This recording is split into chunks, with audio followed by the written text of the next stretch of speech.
Musím narezať, potom ich musím očistiť a stihnúť to na 7 sem. Dobré ránko.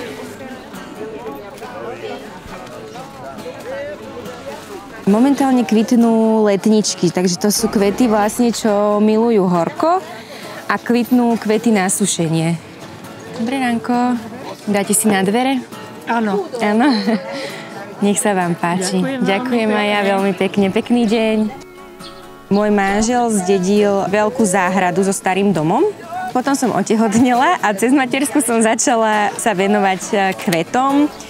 Všetky kvety, ktoré vidíte na trhu, sú vždycky z mojej záhrady.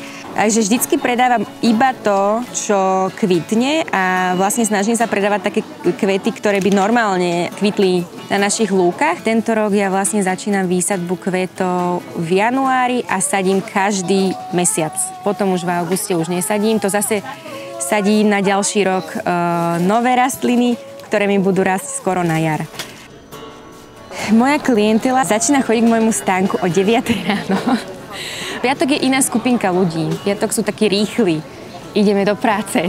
A sobotu sú takí, že sa tak špacírujú, idú si. To sú moje vypestované, áno.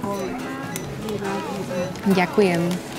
Tam s manželom veľkú hostinu. A čo budete mať? Diamantovú svadbu. Wow, tak klobúk dole.